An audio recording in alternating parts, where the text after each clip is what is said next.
Сегодня готовим мясо на праздники, от которого останутся в восторге все, кто его попробует.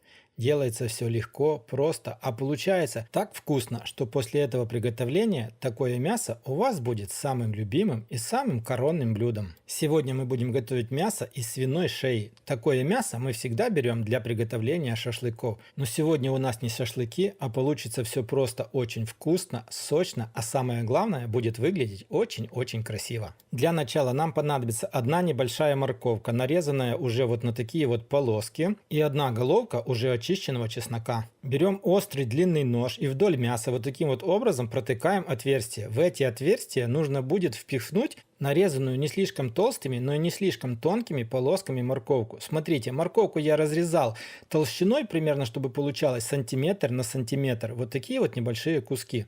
Длина морковки должна быть такой, чтобы вот этих вот два куска как будто бы протыкали мясо насквозь. Ну и с каждой стороны нужно будет воткнуть примерно 4-5 вот таких вот кусочка морковки. Забыл сказать, кусок мяса у меня сегодня чуть меньше, нежели 1,5 килограмма. После того, как вы воткнули морковку, как вы видите, у меня она даже осталась. Одна морковка была за много для этого куска мяса.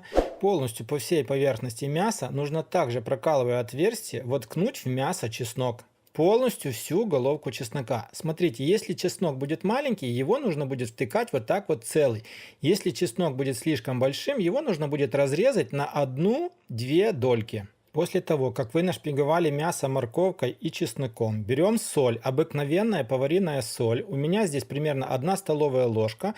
И стараемся вот таким вот образом равномерно распределить всю соль по всей поверхности мяса. Когда будете распределять соль, как будто бы немножко ее втирайте в само мясо. Таким образом мясо нужно будет натереть полностью со всех сторон. Дальше берем приправы, любые, которые у вас есть к мясу. У меня сегодня грилю и барбекю, но сама приправа должна быть без соли. Повторюсь, приправу вы можете взять любую, которая идет к мясу, но она должна быть без соли. Насыпаем вот таким вот образом в тарелку. Берем мясо, которое мы натирали солью, и вот таким вот образом его очень хорошо окунаем в приправу, так, чтобы с каждой стороны полностью все мясо было очень хорошо покрыто приправой. Вот такой вот приправы, как у меня, пошло 30 грамм. Затем берем пищевую пленку, укладываем кусок мяса, уже который в приправе, в эту пищевую пленку и заворачиваем таким образом, плотненько старайтесь это все сделать, так, чтобы воздух внутрь мяса не попадал. Оборачивайте примерно 4-5 раз этой пищевой пленкой. И после того, как вы завернули мясо в пищевую пленку вот таким вот образом, оставляем его на столе при комнатной температуре на 3 часа. За 3 часа мясо должно будет впитать в себя соль и аромат приправ. Через 3 часа достаем мясо из пищевой пленки, перекладываем его на противень, застеленный пергаментной бумагой, берем небольшое количество подсолнечного масла, кисточку, и вот так вот, как мясо лежит, переворачивать его уже не нужно будет, полностью весь кусок мяса покрываем подсолнечным маслом. Подсолнечное масло позволит нам удержать всю влагу внутри мяса. После того, как вы обмажете кусок мяса подсолнечным маслом, отправляем это все в холодную духовку, затем разогреваем ее до 85-90 градусов, и при такой температуре 85-90 градусов его нужно будет запекать ровно 3 часа. Через 3 часа выключаем духовку, но мясо с духовки не достаем, оставляем его в таком положении еще ровно на 1 час. Я крышку открыл, чтобы вам показать, но вы крышку с духовки можете не открывать.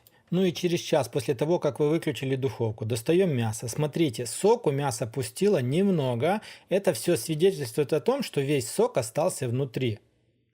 Само мясо у нас еще теплое, поэтому мы перекладываем его в отдельную тарелку, и его нужно будет полностью остудить, либо в холодильнике, либо на балконе, как в моем случае. Итак, мясо у меня оставало на балконе целую ночь, и сейчас настало время разрезать, попробовать и посмотреть, какое же оно внутри. И вы только посмотрите, как красиво оно получается в разрезе. Такое мясо точно будет хитом на вашем праздничном столе. Самое главное, что такое необычное мясо вы еще точно не пробовали. Я просто уверен, что после того, как вы приготовите такое мясо хотя бы 1 раз, вы захотите его готовить на все праздники, и оно будет самым коронным блюдом на вашем столе. Ну что ж, друзья, на этом у меня на сегодня все. Вот такой вот необычный, простой приготовление рецепт куска мяса у меня сегодня получился. Если вам понравилось, обязательно поставьте лайк, подпишитесь на канал, поделитесь таким роликом с друзьями. Я уверен, им тоже он очень понравится. Пишите в комментариях, как вы для себя готовите мясо на празднике. Возможно, ваш рецепт тоже кому-то пригодится. Также посмотрите еще один ролик с приготовлением свиной рульки. Ну а мы с вами встретимся, как всегда, в новых видео на канале Аппетитная кухня.